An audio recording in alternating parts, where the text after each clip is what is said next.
20 సంవత్సరాల చరిత్రని నరేంద్ర వర్మరాజు గారు ఎలా బీట్ చేయగలిగారు? అసలు అది ఎలా సాధ్యమైంది? ఎన్నో కోణాలు, మరెన్నో కారణాలు. జగన్మోహన్ రెడ్డి, కోన రఘుపతి గారు, నారా చంద్రబాబు నాయుడు గారు, జనసేన పార్టీ మాకు కలవటం, వాళ్ళు చేసే అక్రమాలు, అవినీతి, జనం మా హోట్లేయటం. నేను ఇక్కడ ఇంటర్నల్ గా ఎన్నెన్నో కార్యక్రమాలకి శ్రీకారం చుట్టి నా ఫౌండేషన్ ద్వారా మంచి మంచి కార్యక్రమాలు ఎన్నో చేశాను. ఆ కార్యక్రమాలకి ఇతను మంచి వ్యక్తి, ఒకసారి అవకాశం ఇద్దామని అనుకోనియండి. జన సైనికుడు, జనసేన అని పవన్ కళ్యాణ్ గారు తెలుగుదేశం పార్టీకి అండదండలు అందించడం, కలిసి పోటీ చేయటంలో ఇక్కడ జనసేన వర్గాలు కూడా ఓట్లేయటం, ఎన్నో మార్పులు. చంద్రబాబు నాయుడు గారు మీద ఉన్న నమ్మకం, ఆయన జైలుకి పంపించడం వలన ఈ అక్రమంగా జైలుకి పంపించారని వచ్చిన సానుభూతి, యువనాయకుడు లోకేష్ యువగళం పాదయాత్రతో రాష్ట్రం మొత్తం తిరిగితే ఆ వచ్చిన క్రేజ్, ఒక మంచి నాయకత్వ లక్షణాలు ఉన్నాయి. ఎంతో మంది యోధులు, మరెంతో మంది ధర్మపూరితమైన మనుషులు మా పార్టీలో ఉన్నారు. వీళ్ళందరూ రేపు మంత్రులు అవుతారు.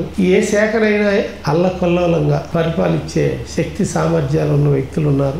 ఎంతో మంచిగా ఆ శాఖలను అభివృద్ధిలో తీసుకెళ్తారు. ఆ శాఖల ద్వారా ప్రజలకు మంచి చేస్తారని ఇటు ఎడ్యుకేషన్, ఐటీ శాఖ లోకేష్ బాబు కానీ, పంచాయతీరాజ్ పవన్ కళ్యాణ్ గారు కానీ, ఇలా ఎంతో మంచి వ్యక్తులు ఈ రోజు మంత్రులుగా పనిచేస్తున్నారు. రెవెన్యూ శాఖ మంత్రులు అనగానే సత్యప్రసాద్ గారు కానీ, ఇటు మా ఎలక్ట్రికల్ మినిస్టర్ రవి గారు కానీ, మా పార్లమెంట్ లో 2 మినిస్టర్లు, 7 మేము గెలిచాం. మంచి టీం, బాగా కలిసి పనిచేస్తున్నాం. వీళ్ళందరూ రాష్ట్రాన్ని ముందుకు తీసుగా వెళ్తారని ఎక్కడికక్కడ ప్రజలు నమ్మారు. అటు ఉత్తరాంధ్ర కానీ, ఇటు దక్షిణాంధ్ర కానీ. ప్రజా తీర్పు ఇంకా మేము అనుకున్న ఒక 4 నుంచి 6 మిస్ అయినాయి. అవి కూడా గెలవాలి. లెక్క అయితే వాళ్ళకి 9 కానీ మిస్ అయితే 5 కానీ రావాలి. కానీ వాళ్ళకి 11 వచ్చినాయి. మనకి దగ్గరగా 166 రావాలి, లేదంటే 170 రావాలి. ఆ పరిస్థితి అటువంటి పరిస్థితిలో తెలుగుదేశం పార్టీ, జనసేన పార్టీ కలిసి పనిచేయటం వల్ల ఇది తెలుగుదేశం పార్టీ విజయం, జనసేన అని పవన్ కళ్యాణ్ విజయం అనుకుంటే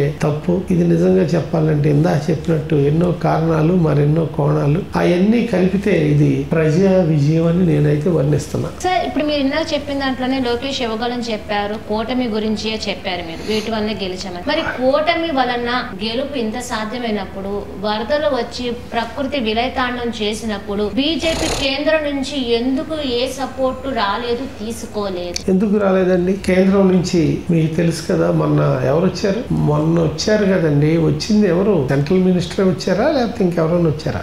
నిధులు అంటే ఈ నష్టపరిహారం కేంద్రం నుంచి రావాలి కదా, అలా ఏమి రాలేదు.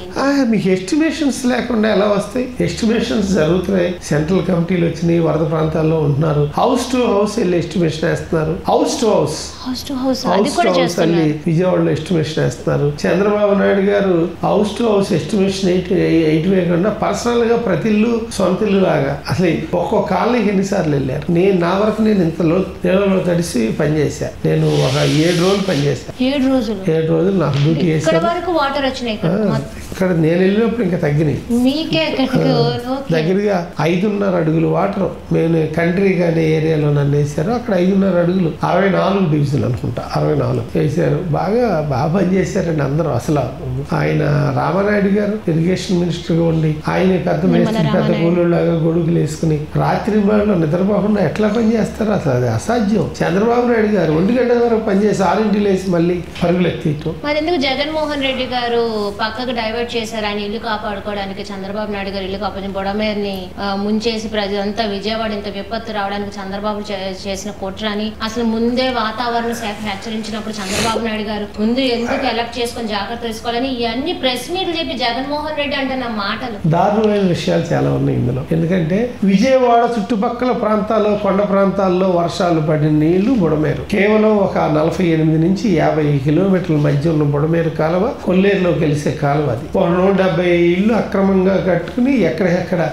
గట్లు సరిగ్గా లేక ఎన్నో గంటలు పడిన బుడమేరు విజయవాడను ముంచెత్తితే కృష్ణానదికి బుడమేరుకి లింక్ ఏంటి? బుడమేరుకి లాకులు ఉన్నాయని అంటే బేసిక్ నాలెడ్జ్ లేకుండా మాట్లాడే వ్యక్తుల గురించి మీరు ఇంటర్వ్యూలు అడగటం, మళ్ళీ మేము దాని గురించి చెప్పటం, అది దారుణం కదండి. ముఖ్యమంత్రిగా జగన్మోహన్ రెడ్డి గారు 5 ఏళ్ళు పనిచేశారంటే మరి దురదృష్టం అనుకోవాలా?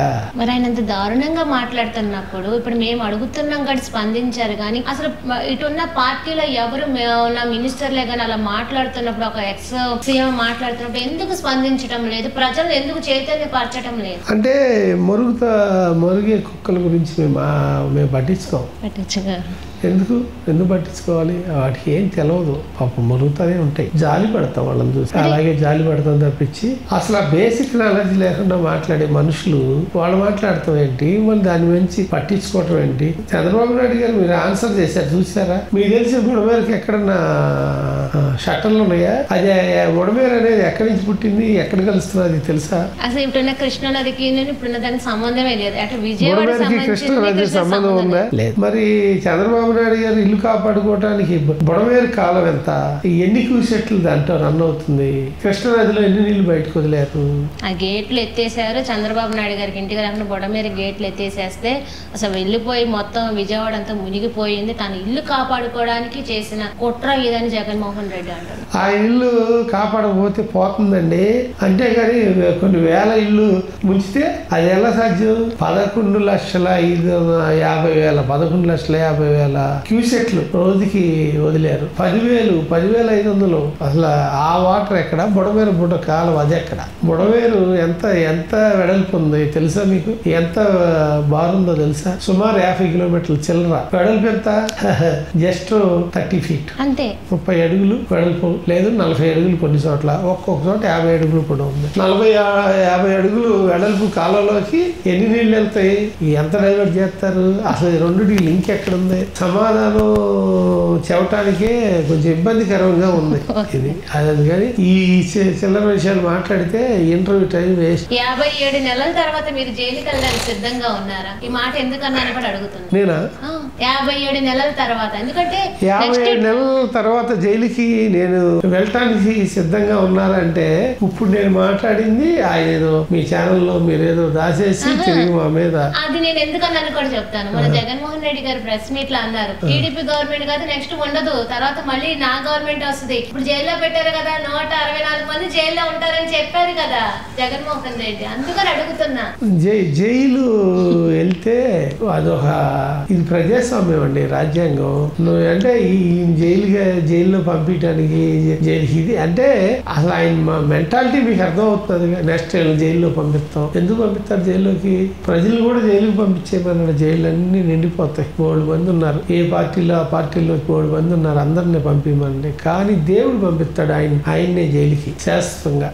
ఎప్పుడో ఎక్కడో ఎలాగో పంపిస్తారు. ఇవన్నీ టీడీపీ పార్టీ మీద చిన్న చిన్న రాళ్లు వేస్తే దాని మీద మేము A1 నోటీస్, అది 41 నోటీస్ ఇచ్చి మేము వాళ్ళకి అన్ని చేస్తే దాన్ని ఎంతగా కుట్ర పన్ని ఇప్పుడు అందరినీ జైలుకి పంపిస్తున్నారని క్వశ్చన్ చేస్తున్నారు జగన్మోహన్ రెడ్డి గారు. మరి చిన్న చిన్న రాళ్లు ఏదో అనుకోకుండా వేస్తే మరి వదిలేయచ్చు కదా, మరి మీరు ఎందుకు అలా చేశారు అన్నట్టుగానే ఉంది. చిన్న చిన్న రాళ్లు టీడీపీ ఆఫీస్కి వచ్చి వేసారట. దానికి అది ఎవరో తెలుసుకొని కూడా 41 నోటీస్ ఇచ్చి నన్ను అంత మాట పట్టాభి అన్నప్పుడు ఏదో అభిమానులు చిన్న చిన్న రాళ్ళు వేశారు, అంతకుమించి అక్కడ ఏం జరగలేదు. అది కూడా నేను తెలుసుకొని నాకు తెలిసి 41 నోటీసు అవన్నీ ఇచ్చి మరి కోర్టుకి అన్ని సబ్మిట్ చేసి నేను అంతా చేస్తే ఇప్పుడు కావాలని అందరిని జైలుకి పంపిస్తున్నారు, కుట్ర పని అని అంటున్నారు కదా. ప్రెస్ మీట్ లో జరుగుతున్న విషయాలు అది కదా. అంత దాడి జరిగి 3-4 కార్లు ధ్వంసం చేసి వంశీ అని మా ఫ్రెండ్ ఉన్నాడు, ఆయన గారు కూడా అక్కడ ధ్వంసం అయింది. నేను చూశాను అక్కడతో. మేము దాన్ని ఒక పవిత్రమైన దేవాలయంగా కొలుస్తూ ఉండే తెలుగుదేశం పార్టీ ఆఫీస్ ని రాయేస్తే ఊరుకో. అంటే సీసీ ఫుటేజ్ లో తల పగల కొట్టడం సెంట్రల్ ఆఫీస్ లో అవన్నీ క్రియేటివిటీనా నిజమేనా? అన్ని గ్రాఫిక్లే. తినటం గ్రాఫిక్, చదువుకోవటం గ్రాఫిక్, పడుకోవటం అన్ని గ్రాఫిక్. ఎందుకంటే 5 ఏళ్ళు జగన్మోహన్ రెడ్డి గారే ఒక గ్రాఫిక్ లాగా చేశారు, అందరినీ గ్రాఫిక్ లాగా అంటున్నారు. ఆయన పదవే ఒక గ్రాఫిక్. మరి ఏముంది, రాళ్ళు వేయటం చిన్న చిన్న ఈ గ్రాఫిక్లే. అలా అన్ని గ్రాఫిక్లు అనుకుంటే ఆయన పదవి, ఆయన ముఖ్యమంత్రి కూడా గ్రాఫిక్. 5 ఏళ్ళు గ్రాఫిక్ లో బతికేశారు, అందరినీ అదే గ్రాఫిక్లు అంటున్నారు. అలా బతుకుతారు, బతకనియండి, ఎవరేం చేస్తారు. కానీ చంద్రబాబు నాయుడు గారు ఏంటో తెలుసు రియాలిటీ. అదే ఉంటే సింగిల్ గా వస్తా, మేము పవన్ కళ్యాణ్ గారు అన్నారు, మేము మనుషులు, మేము సింగిల్ గా మేము కలిసే బతుకుతాం బాబు. ఇవన్నీ డైలాగులు చెప్పడానికి ఏముందండి. రియాలిటీ కావాలి, పని కావాలి, పనితనం కావాలి, కష్టం కావాలి, త్యాగం కావాలి, ప్రేమ కావాలి. అవి ఏంటో తెలవని వ్యక్తుల్ని ఎన్నుకున్నారు, చెప్పుతో కొట్టారు.